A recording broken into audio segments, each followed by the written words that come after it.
नमस्कार दोस्तों, आज का हमारा टॉपिक है क्रिमिनल प्रोसीजर आइडेंटिफिकेशन रूल 2022, आपराधिक प्रक्रिया पहचान नियमावली 2022। तो ये काफ़ी समय से विवाद का विषय रहा है कि भारत का जो आपराधिक न्याय तंत्र है उसमें कोई सुधार नहीं किया जा रहा है, वो पुराने ढर्रे के हिसाब से चला आ रहा है, जिससे जो अपराधी हैं वो बच निकलते हैं, जो निरपराधी लोग हैं उनको सज़ा मिल जाती है। और बहुत से सारी चीज़ें हैं कि नए नए प्रकार के अपराध हो रहे हैं, उनकी वजह से जो हमारे कानून है वो उनके लिए पर्याप्त नहीं है। इन वजहों से आपराधिक न्याय प्रणाली में सुधार की आवश्यकता है।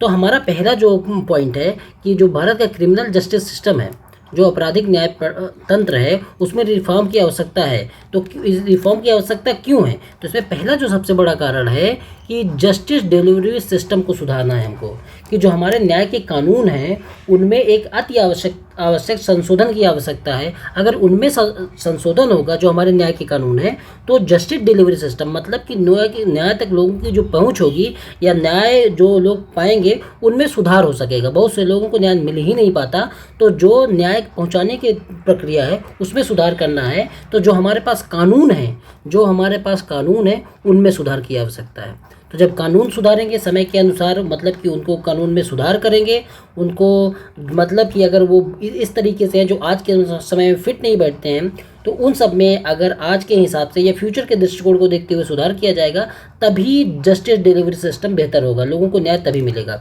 दूसरा का हमारा जो मतलब कि पक्ष है इसका, कि हमको क्रिमिनल जस्टिस रिफॉर्म की आवश्यकता क्यों है, तो हमारे जो कानून है बहुत प्राचीन है। जो हमारे क्रिमिनल कोड से रिलेटेड जो भी कानून है, क्राइम से रिलेटेड, अपराध से रिलेटेड, वो कोई भी नया कानून नहीं है। सब के सब 150-200 साल पुराने कानून है। 1870-80 के दशक के कानून है, मध्यकालीन युग के कानून है। तो जब इतने पुराने कानून होंगे और 100-200 साल बाद अगर आज उन्हीं को लागू किया जाएगा, तो वो आज के हिसाब से कैसे फिट बैठेंगे? अब वो उस समय के जो कानून थे वो ब्रिटिश द्वारा लाए गए थे, तो ब्रिटिश औपनिवेशिक हितों को देख के जब कानून लाए गए थे, तो क्या आज स्वतंत्र भारत में उन्हीं कानूनों की उपयोगिता है? तो इसको ध्यान में रख के हमको सुधार करने की ज़रूरत है। तो हमारे जो भी पुराने कानून है, चाहे आप ले लीजिए इंडियन एविडेंस एक्ट है, एविडेंस एक्ट, जो हमारे साक्ष्य अधिनियम है उसे वो ले लीजिए, इंडियन पुलिस एक्ट है वो ले लीजिए, इंडियन प्रिजन एक्ट है, आईपीसी है, सीआरपीसी है, ये जितने भी कानून हैं ये सब 1870-80 के दशक में, 1860 से, कोई 1873 में, इस तरीके से बने हुए कानून हैं। जब इतने पुराने कानून हैं तो आज के समय में वो कानून मतलब कि अगर लागू करते हैं तो बहुत सारी दिक्कतें आती हैं, क्योंकि आज का जो भारत है वो स्वतंत्र भारत है, उस समय का भारत स्वतंत्र भारत नहीं था। तो इनको बदलने की ज़रूरत है। और तीसरा क्या है कि जो नेचुरल जस्टिस है लोगों के, उनका संरक्षण हो सके, इसलिए हमको इस प्रक्रिया में जो आपराधिक न्यायतंत्र है उसमें सुधार की आवश्यकता है। जॉन लॉक क्या कहता था दोस्तों, कि जो मतलब कि कोई भी व्यक्ति है जैसे ही पैदा होता है, कोई भी व्यक्ति अगर पैदा होता है तो पैदा लेने के साथ ही उसको लाइफ, लिबर्टी, प्रॉपर्टी, इन सब के अधिकार मिल जाते हैं। तो राज्य का दायित्व तो है कि इन अधिकारों के उसके सुरक्षा करें, राइट की, लाइफ की, लिबर्टी की, प्रॉपर्टी की। तो अगर इन अधिकारों की सुरक्षा नहीं हो पा रही है उन कानूनों के हिसाब से, तो उनको बदलने की ज़रूरत है। क्यों? क्योंकि अगर यही जो राइट्स हैं ये लोगों के नेचुरल राइट्स हैं, प्राकृतिक अधिकार हैं, जो आदमी पैदा होने के साथ ही उसको कुछ अधिकार, मानव अधिकार मिल जाते हैं, उन अधिकारों में ये अधिकार आते हैं, तो उसकी वजह से इन सिस्टम में जो क्रिमिनल सिस्टम है हमारा, आपराधिक न्याय तंत्र है, उसमें सुधार की ज़रूरत है। और क्या है, नागरिकों के जो आधारभूत राजनैतिक, मानव अधिकार और ये सब जो हैं, नागरिक अधिकार, राजनीतिक अधिकार, मानव अधिकार, इनके संरक्षण के लिए इसमें सुधार की आवश्यकता है। फ्री एंड फेयर ट्रायल हो सके, कानूनों का सही उपयोग हो सके, फ्री एंड फेयर ट्रायल हो सके, मतलब कि जो सबूत जुटाने की प्रक्रिया है किसी के लिए बहुत आसान ना हो जाए, किसी के लिए बहुत मुश्किल ना हो जाए, इसलिए उनको ध्यान में रखते हुए फ्री एंड फेयर ट्रायल हो सके, इसके लिए इसमें सुधार की आवश्यकता है।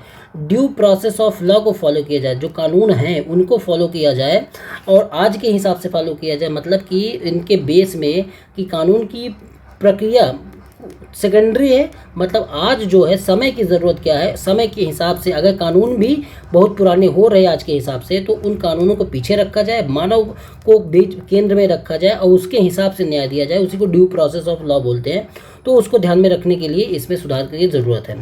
अपराध की आजकल प्रवृत्ति बदल गई है, नए तरीके के अपराध सामने आ रहे हैं। पहले अपराध होते थे हत्या, बलात्कार, चोरी के, अब नए नए अपराध सामने आ रहे हैं, जैसे साइबर फ्रॉड के अपराध हो गए, बायोमेट्रिक फ्रॉड हो गए, फाइनेंशियल फ्रॉड हो गए। इन सब तरीके के जो नए नए मतलब कि अपराध सामने आ रहे हैं, उनके लिए हमारे क्रिमिनल जस्टिस सिस्टम में रिफॉर्म की आवश्यकता है। तो ये हमने देख लिया कि मोटा मोटा कि जो हमारा क्रिमिनल जस्टिस सिस्टम है उसमें रिफॉर्म की क्यों आवश्यकता है। तो इन सब के रिफॉर्म के साथ साथ और क्या करना चाहिए कि इसमें तो रिफॉर्म करना ही चाहिए, साथ ही साथ कानूनों को, जो आधुनिक अपराध हैं उनको उनके तहत कानून, जो हमारे कानून हैं उनको उसके तहत व्याख्यायित किया जाए। कानून वही रहें, ये भी हो सकता है कि कानून वही रहे लेकिन उनकी व्याख्या नए तरीके से प्रस्तुत कर दी जाए, जिससे वो जो नए अपराध है वो भी उनकी श्रेणी में शामिल हो जाएं। इसके लिए सबको प्रशिक्षण की आवश्यकता है, जजों को प्रशिक्षण चाहिए, जो पुलिस ऑफिसर है, पुलिस रैंक के और जो छोटे अधिकारी उनको प्रशिक्षण चाहिए, साइबर अपराध की सेल बढ़ाई जाए, इस तरीके के प्रशिक्षण चाहिए, जिससे ये जो चाइल्ड पोर्नोग्राफी, डिजिटल क्राइम है, झूठी अफवाहें फैला दी जा रही है, इन सबको कंट्रोल करने की आवश्यकता है। तो इसकी वजह से जब ये सब चीज़ हो जाएगा तो हमारे लिए मतलब कि 21वीं शताब्दी के हिसाब से हमारे कानून बन जाएंगे। तो इसी में सबसे पहली कड़ी जो मतलब कि सरकार ने जोड़ी है, अध्याय शुरू कर दिया सरकार ने, वो क्या है? क्रिमिनल प्रोसीजर आइडेंटिफिकेशन रूल 2022, ये सरकार ने जोड़ दिया है इसी सुधार की कड़ी में। तो अब हम देखते हैं कि ये हैं क्या। इसमें सरकार ने क्रिमिनल प्रोसीजर आइडेंटिफिकेशन जो रूल्स बनाए हैं, इसमें सरकार ने एक नई चीज़ जोड़ी है, जो नई चीज़ ही विवाद का भी विषय है और सबसे इम्पोर्टेंट भी चीज़ यही है कि इसमें सरकार ने एक नई चीज़ ऐड की है कि जो अपराधी या अभियुक्त है उसके बायोलॉजिकल डाटा को जो बायोलॉजिकल डाटा है या बायोलॉजिकल जो सैंपल हैं उनको एकत्रित किया जाएगा। तो पहले भी ये काम होता था, तो जो पहले काम होता था तो जो बायोलॉजिकल डाटा है इनको अगर एकत्रित करना है किसी को, मतलब कि वो अपराधी है कि नहीं है इसकी जांच करने के लिए, क्योंकि हमारा जो फॉरेंसिक साइंस है उसमें इस चीज़ की ज़रूरत ही पड़ती थी कि अगर कोई अपराधी है तो उसके बायोलॉजिकल डाटा को कलेक्ट किया जाता था। बायोलॉजिकल डाटा में जैसे क्या होता है, जैसे हेयर का सैंपल हो गया, उसके सीमेन का सैंपल हो गया, उसके ब्लड का सैंपल, फिंगरप्रिंट का सैंपल, ये सारी चीज़ें इकट्ठा की जाती थी, चाहे तो उसको डिटेन करने के लिए या मतलब कि अपराध से पहले अगर कोई इस तरीके का अपराधी जो पुलिस को, व्यवस्था को ये लगता है कि ये अपराध इसी ने किया होगा या ये अपराध कर सकता है, तो डिटेन कर लिया जाता था, या अरेस्ट मतलब अपराध करने के बाद ये चीज़ें इकट्ठा की जाती थी। तो पहले भी इन चीज़ों को इकट्ठा किया जाता था, लेकिन जो सबसे बड़ा इशू इसमें चेंज किया गया है इस रूल में, पहले इसकी परमिशन मजिस्ट्रेट देता था। सबसे इम्पोर्टेंट चीज़ है कि पहले इसकी मजिस्ट्रेट रैंक का ऑफिसर जो होता था वो इसकी परमिशन देता था, लेकिन अब इसमें सुधार करके ये कर दिया गया है। सुधार क्या किया गया दोस्तों, इसको और मतलब कि कम कर दिया गया। अब एक एसएचओ जो स्टेशन हाउसिंग ऑफिसर होता है, ये बायोलॉजिकल डाटा सैंपल कलेक्शन की मतलब की के लिए कह सकता है। तो यही कंट्रोवर्सी का टॉपिक है कि अब एक एसआई रैंक का, कांस्टेबल रैंक का जो ऑफिसर होगा, जो पुलिसकर्मी होगा, वो बायोलॉजिकल डाटा सैंपल मतलब कि कलेक्ट करेगा। तो ये अब जो हमारा विवाद ही उठता है वो यहीं पे उठता है कि इतने छोटे ऑफिसर को उस चीज़ की इतनी मतलब कि पहचान नहीं रहेगी, उसको अपने बायोलॉजिकल डाटा कलेक्ट करने की परमिशन दे दी। तो इससे भारत में जो प्राइवेसी का इशू है, अब इसका लगातार, पहली बात तो बायोलॉजिकल डाटा का इस तरह दुरुपयोग होगा। तो जब इस तरीके का अगर जो मतलब कि पुलिस द्वारा, पहले मजिस्ट्रेट की अनुमति होती थी लेकिन अब पुलिस द्वारा, एसएचओ द्वारा अगर इस तरीके से कर दिया जाएगा तो मेरे सामने जो प्राइवेसी की चीज़ें हैं, मेरी जो प्राइवेसी की चीज़ें हैं उनको लेकर गंभीर चुनौती खड़ी हो जाएगी। और अगर इसका दुरुपयोग होता है तो इस कानून में, इस रूल्स में ये नहीं बताया गया कि अगर कानून होता है, अगर इसका दुरुपयोग होता है तो मैं राज्य की कौन सी संस्था को कटघरे में खड़ा कर सकूंगा, अपने डाटा प्राइवेसी के लिए या अपने डाटा प्रोटेक्शन के लिए किसके पास जा सकूंगा, ये कुछ नहीं बताया गया है। कि आपसे अगर बायोलॉजिकल डाटा, आपका सैंपल इकट्ठा कर लिया गया, उसके बाद उसका जो भी यूज करना चाहे वो कर सकते हैं, कि आपको कौन सी बीमारी है, आपकी पूरी हिस्ट्री क्या रही, सब कुछ चेक करेंगे। लेकिन चूँकि चेक करने के लिए सिर्फ एक चीज़ के लिए इकट्ठा किया गया था, तो अब क्या होगा कि किसी भी चीज़ के लिए मतलब ये कि उसका यूज़ कर सकते हैं पूरी मेरी की हिस्ट्री बनाने के लिए। और बहुत सारे लोगों को जब इस तरह कलेक्ट कर लिया जाएगा तो एक हिस्ट्री बनाने के लिए इसका यूज किया जा सकता है। तो इस चीज़ के लिए मैं किस संस्था के पास जाऊंगा, ऐसा कोई भी नियम नहीं बनाया गया। तो इसके लिए मुझे एक डाटा प्रोटेक्शन जो कानून है, इस चीज़ की आवश्यकता पड़ेगी ही पड़ेगी। तो इसमें यही कहा गया कि भाई इस तरीके से अगर होगा तो डाटा प्रोटेक्शन के लिए क्या करेंगे आप, इसमें आपने कुछ नहीं बताया। प्राइवेसी कंसर्न होगा इससे, और क्या होगा, डाटा प्रोटेक्शन का कंसर्न तो हो ही गया। आर्टिकल 21 का मिसयूज होगा कि जीवन का जो अधिकार है उसका हनन होगा, उसके लिए जिम्मेदार कौन होगा, इस तरह की कोई भी चीज़ नहीं बताई गई है। अगर इस तरह का हनन होता तो अकाउंटेबिलिटी किसकी होगी, इसकी विषय में कोई बात नहीं की है। अगर जो मेरा डीएनए है, डीएनए की प्रोफाइलिंग कर ली जाती है तो इसकी गारंटी कौन लेगा कि इसकी प्रोफाइलिंग ना हो। प्रोफाइलिंग का मतलब है दोस्तों, अब मेरा डीएनए ले लिया गया, बहुत सारे लोगों का डीएनए इकट्ठा होता गया, तो सरकार के पास एक बायोलॉजी का पूरा डाटा हो गया कि किस तरीके के पैटर्न है लोगों में, या किस तरीके की बीमारी है। हर चीज़ का उसका दुरुपयोग सरकार कर सकती है, मेरे हर एक चीज़ के विषय में जानकारी लेके कि इनका लैंगिक रुझान किस तरीके का है, हर चीज़ की जानकारी अगर वो बायोलॉजिकल डाटा सैंपल अगर मेरा कलेक्ट कर लेती है तो इसका दुरुपयोग ना हो। इसकी डीएनए प्रोफाइलिंग नहीं करनी चाहिए, मतलब कि ये लीगल नहीं है। अगर डीएनए प्रोफाइलिंग सरकार कर लेती है या कोई एजेंसी कर लेती है तो इसका दुरुपयोग ना हो, इसकी गारंटी कौन लेगा। तो इसीलिए लोग कहते हैं कि जो हमारा राज्य है वो पुलिस स्टेट की तरफ बढ़ता चला जा रहा है। यहाँ पे रूल ऑफ लॉ नहीं है भाई, रूल बाय लॉ हो गए हैं।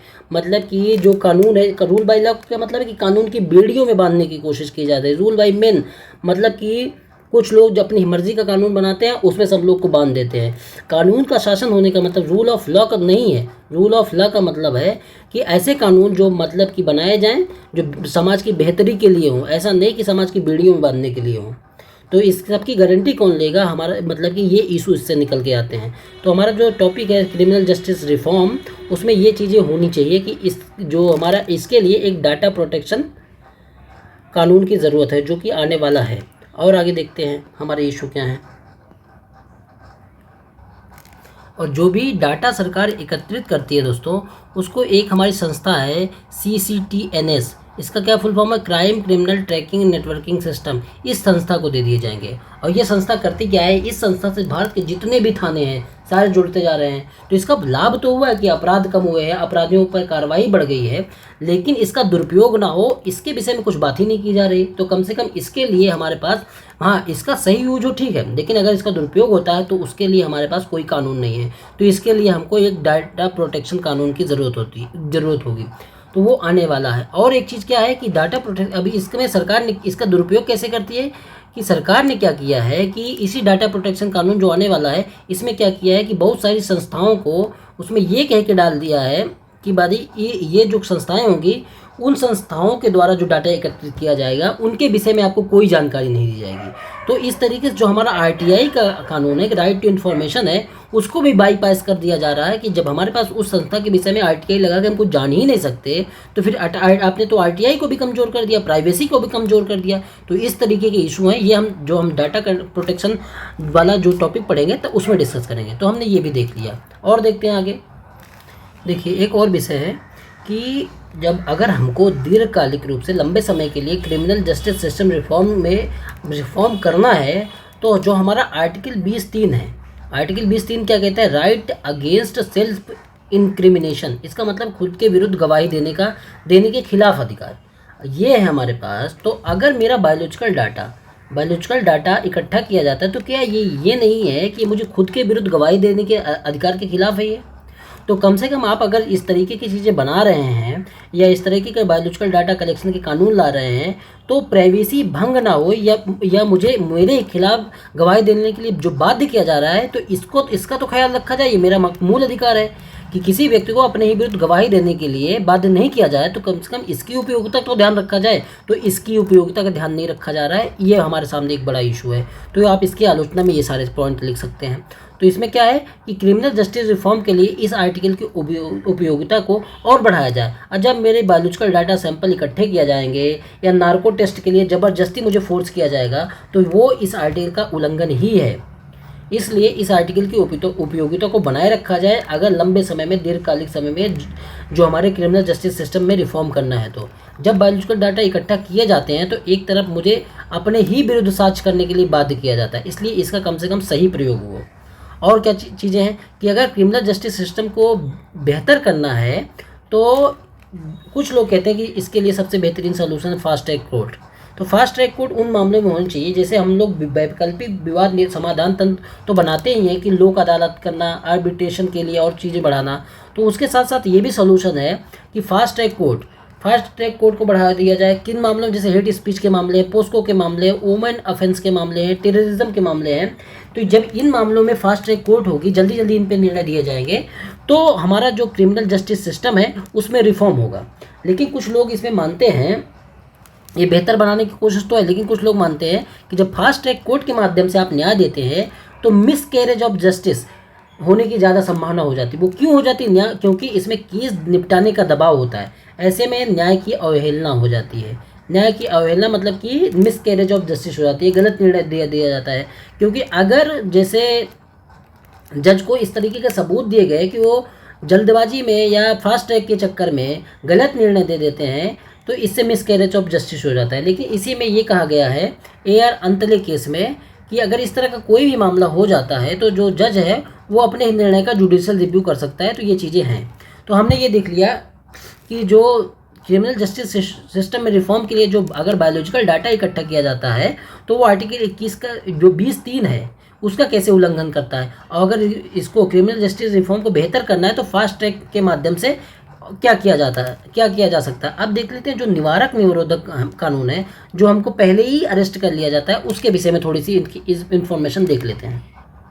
देखिए, क्रिमिनल जस्टिस सिस्टम में रिफॉर्म के लिए जो हमारे आपराधिक न्यायिक तंत्र है उसमें रिफॉर्म के लिए हमारे पास जो अभी प्रिवेंटिव डिटेंशन के जो कानून है, जो निवारक नज़रबंदी के जो कानून है, उनमें भी संशोधन की आवश्यकता है। आर्टिकल 22(7) में जो प्रिवेंटिव डिटेंशन की बात की गई है कि मतलब कि कोई अपराध करने से पहले ही किन्हीं व्यक्तियों को पहले ही गिरफ्तार कर लेना, उसको निवारक नज़रबंदी कहते हैं। तो इसमें संशोधन की आवश्यकता है, क्योंकि अगर इस तरह की चीज़ें की जाती हैं तो इसका टकराव जो हमारे फंडामेंटल राइट है उनके साथ हो जाता है। ये गैर कानूनी तो है नहीं, लेकिन अगर जब इस तरह से किया जाता है, कानून में लिखा है ये इस वजह से किया जाता है, तो इनका जो इशू है वो हमारे फंडामेंटल राइट के साथ मतलब कि कॉन्ट्राडिक्ट करता है। तो इसमें संशोधन करने की क्या आवश्यकता है? क्योंकि इनका जो निवारक निरोधक है वो कुछ मामलों में ही किया जा सकता है, लेकिन सरकारें, पुलिस अपने हिसाब से हर मामले में जो उनको सही फिट बैठता है उस मामले में वो निवारक नज़रबंदी कर देती हैं। इस वजह से इसमें संशोधन की आवश्यकता है। कानून तो है, ये सही है, लेकिन जब इसका मनमाना यूज होता है पुलिस के द्वारा और सरकार के द्वारा, इस वजह से इसमें संशोधन की आवश्यकता है। तो ये जो मतलब प्रिवेंटिव डिटेंशन किया जाता है वो किन किन मामलों में किया जाना चाहिए? एक तो जो हमारी संप्रभुता का मामला है उसमें किया जाना चाहिए, पब्लिक ऑर्डर का मामला उसमें किया जाना चाहिए, जो हमारे विदेशों से संबंध है उसके मामले में, फॉरेन अफेयर के मामले में, और जो कम्युनिटी सर्विस है उन सब मामलों में मतलब कि ये प्रिवेंटिव डिटेंशन किया जाना चाहिए। लेकिन सरकारें क्या करती है, इन मामलों के अलावा बहुत सारे ऐसे मामले होते हैं जो सरकार को सही लगते हैं, उस मामले में सरकार प्रिवेंटिव डिटेंशन, निवारक नज़रबंदी के तहत लोगों को मतलब कि कुछ भी अपराध करने से पहले ही गिरफ्तार कर लेती है। तो इसमें संशोधन के होगा, तभी हमारा जो क्रिमिनल जस्टिस सिस्टम है उसमें रिफॉर्म होगा। तो उसमें होता क्या है कि जैसे मान लो किसी भी आदमी को सरकार चाहे तो जब भी लेके उठा सकती है और 3 महीने तक बिना किसी बात के जेल में डाल सकती है। और 3 महीने के बाद फिर एक एडवाइजरी बोर्ड बनाया जाता है जो हाई कोर्ट के जो जस्टिस होते हैं उनकी अध्यक्षता में, और फिर ये अगर डिसीजन लेता है कि 3 महीने से आगे बढ़ाना है कि नहीं बढ़ाना। लेकिन हमारे पास इस तरीके के कानून है कि बिना किसी मतलब कि पूछताछ के आपको 3 महीने तक जेल में डाल दिया जाता है। जैसे उमर अब्दुल्ला, महबूबा मुफ्ती, इन सबको तो 1-1 साल तक जेल में रखा गया है इस कानून के तहत। तो हमारा जो आर्टिकल 7 है 22(7) जो प्रिवेंटिव डिटेंशन के लिए है, इसके लिए ये जो प्रिवेंटिव डिटेंशन का कानून है मतलब कि हमारे संविधान में दिया गया है, ये सरकारें जो राज्य सरकारें हैं इनको भी और भारत सरकार इनको भी अधिकार देता है कि आप प्रिवेंटिव डिटेंशन के लिए कानून बना सकती हैं।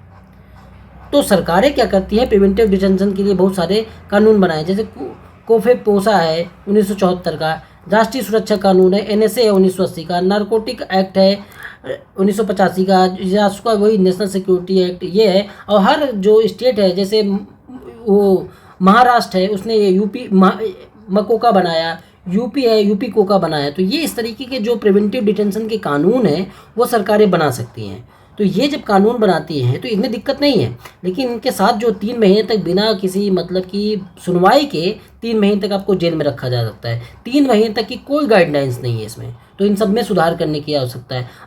3 महीने तक कहा जाता है, लेकिन जब कार्रवाई नहीं की जाएगी, चार्जशीट तैयार नहीं की जाएगी, केवल पूछताछ के नाम पे 1-1 साल तक लोगों को जेल में रखा जा रहा है। वही उमर अब्दुल्ला, चाहे महबूबा मुफ्ती, या बहुत सारे लोगों के साथ ऐसा ही किया गया है। तो ये जो होता है, ये हमारे सीधे सीधे फंडामेंटल राइट का उल्लंघन होता है। सरकार इसका खूब मिसयूज करती है। आर्टिकल 22 हमारा क्या कहता है? आर्टिकल 22 कहता है कि राइट अगेंस्ट अरेस्ट, मतलब कि जो मुझे अरेस्ट किया गया इसके विरुद्ध मुझे अधिकार प्राप्त है कि मुझे मेरा वकील दिया जाए, 24 घंटे के अंदर मजिस्ट्रेट के सामने पेश किया जाए। लेकिन सरकारें इस तरह का कुछ भी नहीं करती हैं और इसका मतलब कि लगातार मिसयूज करती रहती है, लोगों को 1-1 साल तक जेल में डाल देती हैं। न चार्जशीट तैयार करेंगी, न कार्रवाई करेंगी, केवल पूछताछ के नाम पर करती रहेंगी। जैसे एमपी वाला मामला आया, एक एमपी में एक आदमी का वीडियो जारी हुआ जिसमें उसने एक जो जनजाति है उसके ऊपर थूक दिया। जब थूक दिया तो ये मामला तो बहुत गंभीर मामला है। तो लेकिन जब इस तरीके की चीज़ें बनी तो सरकार ने क्या किया, जल्दबाजी में, केवल भावावेश में आके उसमें उसके खिलाफ एनएसए लगा दिया। कि लोगों को ये रहता है कि एनएसए लगा, और लोग डिमांड इसकी कर रहे थे कि एनएसए लगा तो उसकी ज़िंदगी मतलब बर्बाद हो जाएगी, जेल में सड़ेगा। तो इस वजह से सरकारें जो इमोशन में आके एनएसए लगा दी, जबकि एनएसए का मामला नहीं बनता। एनएसए किन मामलों में लगा जाता है? ये संप्रभुता के मामले में, public order, foreign affair, community service, इन सब मामले में लगाया जाता है। तो इसमें इसके खिलाफ SC/ST एक्ट, नागरिक अधिकार एक्ट, ये सब लगना चाहिए था, तो आपने वहाँ लगा दिया, तो इसका मिसयूज किया। तो वो क्योंकि इस तरीके के मामले में SC/ST एक्ट लगना चाहिए। हर मामले में आप एनएसए मत लगाइए, इस तरह के जो प्रिवेंटिव डिटेंशन कानून बना के इस तरह मत कर दीजिए, नहीं तो ये खुद ही कानून का जो कानून है ये खुद को ही कमज़ोर कर लेगा। इसका प्रयोग एकदम लास्ट में होना चाहिए कि अब कोई भी इशू नहीं बचा है तो सबसे लास्ट में इस तरह के कानून, जो रासुका है, जो नेशनल सिक्योरिटी एक्ट है, पता है इनमें क्या है कि इनमें अगर इनके तहत अगर मुकदमा हो गया, इसके तहत अरेस्ट किया गया, तो 1-2 साल तक कोई कार्रवाई ही नहीं होगी, आपको जेल में सड़ा दिया जाएगा। तो इसने अपराध तो किया, इसको इसके तहत किया जाना चाहिए था। लेकिन वही बात है कि सरकारें भावावेश में आके इस तरह का फैसला लेती हैं, और जो आर्टिकल 22 के तहत आर्टिकल 21 जीवन के अधिकार, इन सब का सीधे सीधे उल्लंघन करता है। जैसे कुछ मामलों में सुप्रीम कोर्ट ने खुद ही कहा है, AK गोपालन केस में सुप्रीम कोर्ट ने कहा कि प्रिवेंटिव डिटेंशन सही, लेकिन प्रिवेंटिव डिटेंशन जो है वो सही है, वो ठीक है, लेकिन वही 4 विषय के आपके पास ठोस प्रमाण हो, संप्रभुता के, पब्लिक ऑर्डर के, इस तरह के जो विषय है उनके खिलाफ आपके पास ठोस प्रमाण हो कि इसका उल्लंघन होगा, तभी आप उसका निवारक नज़रबंदी कर सकते हैं, नहीं तो निवारक नज़रबंदी नहीं होनी चाहिए। इस बात का ध्यान रखा जाना चाहिए। तो क्रिमिनल जस्टिस सिस्टम में रिफॉर्म के लिए जो प्रिवेंटिव डिटेंशन के कानून है, इनमें रिफॉर्म की आवश्यकता है। क्यों? क्योंकि इनका जो टकराव है हमारी स्वतंत्रता के साथ, जो लिबर्टी है उसके साथ होता है। जो इज़ाइया बर्लिन है, एक मतलब कि जो एक थिंकर है जो लिबर्टी के विषय में लिखते हैं, उन्होंने ये कहा कि लिबर्टी 2 तरीके की होती है।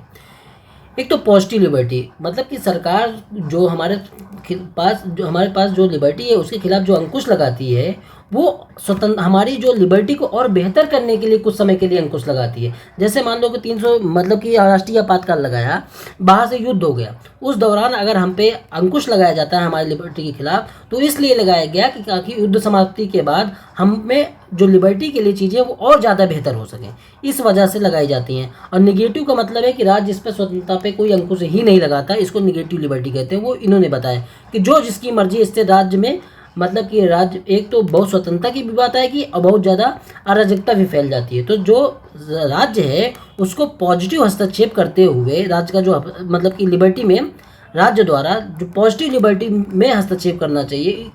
इससे क्या होगा कि जैसे मान लो इसमें एग्जांपल देखें कि प्रिवेंटिव डिटेंशन का जो कानून है वो बना रहे, लेकिन इसका उल्लंघन ना हो, या इसका दुरुपयोग जो होता है वो उसका भी ध्यान रखा जाए कि इसका दुरुपयोग ना हो।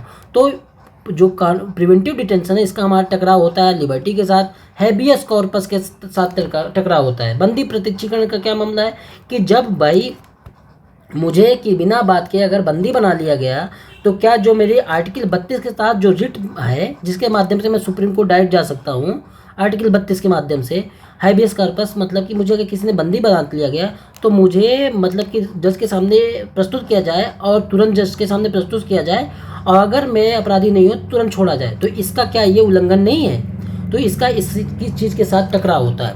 और एक मामला है ADM Jabalpur versus Shivkant Shukla case में। इस मामले में तो सुप्रीम कोर्ट ने बहुत ही गलत निर्णय दिया था।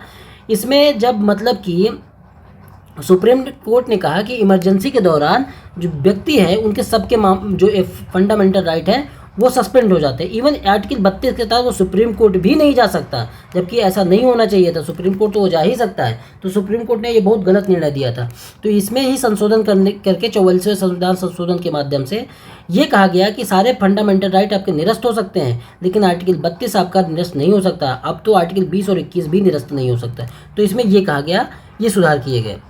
तो क्रिमिनल जस्टिस सिस्टम में ये रिफॉर्म के ये चीज़ें हमने देख ली। थोड़ी और चीज़ें वो भी देख लेते हैं। सीआरपीसी की धारा जो 41 है, ये क्या कहती है कि पुलिस अधिकारियों को पूरा मतलब कि अधिकार है कि वो बिना किसी वारंट के लोगों को गिरफ्तार कर सकते हैं। तो ये अधिकार तो आपने दे दिया सीआरपीसी 41 के, वही अंग्रेजों के द्वारा बनाए कानून अपने हितों के लिए यूज़ करने के लिए दे दिया गया। लेकिन 2014 में इसी सुप्रीम कोर्ट में एक मामला आया, अनिश कुमार वर्सेस बिहार स्टेट। इसमें सुप्रीम कोर्ट ने ये कहा कि जब तक एकदम ठोस प्रमाण नहीं अरेस्ट करने के, तो तब तक अरेस्ट नहीं करना चाहिए। और अरेस्ट करना एकदम लास्ट स्टेज हो, पहले आपने सब कुछ कर लिया है, अब कुछ नहीं बचता, तो अब आप अरेस्ट करना चाहिए। ये नहीं कि आपने बहुत ज़्यादा कोई फॉल्स केस आया, अब आपने जांच नहीं की, जैसे चाहे डाउरी का फॉल्स केस हो या रेप का फॉल्स केस हो, इस तरह कोई भी केस आया तो कम से कम जांच तो कर लो, तब तो अरेस्ट करो। तो सुप्रीम कोर्ट ने यही कहा, जब तक आपके पास एकदम ठोस प्रमाण न हो तब तक तो अरेस्ट नहीं, तब भी अरेस्ट करना सबसे लास्ट में होना चाहिए, ये सुप्रीम कोर्ट ने कहा। इसमें क्योंकि जो भारत में क्या है, भारत की जो जेल में 67% जो कैदी हैं वो विचाराधीन है। मतलब कि इस गाइडलाइन को, जो अनिश कुमार गाइडलाइंस है, उसको फॉलो नहीं किया जाता और उसकी वजह से मतलब कि लोगों को लेकर जेल में भर दिया जाता है। तो अगर इस तरह के से पहले ही सब चीज़ों का निरीक्षण कर लिया जाएगा तो जो 67% कैदी हैं वो इस तरह से कैदी नहीं रह जाएंगे। या तो सिद्ध उनका जो केस होगा वो सिद्ध होगा, तब प्रॉपर जेल जाएंगे, और नहीं तो विचाराधीन कैदी नहीं रहेंगे। आर्बिट्रेटरी अरेस्ट, इसका क्या मतलब है कि जो पुलिस है वो मतलब कि किसी पक्षपात को देख के इस तरीके से अरेस्ट ना करे, क्योंकि मतलब कि आप उनके हिसाब से सही है तो अरेस्ट कर लिया और उनके हिसाब से सही नहीं है तो अरेस्ट नहीं किया। तो इस तरीके का जो डिस्क्रिमिनेशन होता है अरेस्ट में, वो नहीं होना चाहिए। कोई दिमाग नहीं लगाया और अरेस्ट कर लिया, मतलब कि अगर अरेस्ट है तो वो भेदभावपूर्ण तरीके से नहीं होना चाहिए, अगर क्रिमिनल जस्टिस सिस्टम में रिफॉर्म करना है तो दोस्तों हमारा जो ये टॉपिक था आज का कि क्रिमिनल जस्टिस सिस्टम में रिफॉर्म कैसे कैसे हो सकता है और रिफॉर्म की आवश्यकता क्यों है। सरकार ने रिफॉर्म के लिए ये जो नया कानून लेके आई है, जो रूल बनाया है सरकार ने, आपराधिक प्रक्रिया पहचान नियमावली 2022, उसमें जो बायोलॉजिकल डाटा कलेक्शन करने के लिए जो एसएचओ रैंक के अधिकारी को पावर दी गई है, तो उसका मिसयूज होने की संभावना अब ज़्यादा बनती है। तो इसी के डिबेट की वजह से यह टॉपिक चर्चा में था, उसको हमने डिस्कस कर लिया।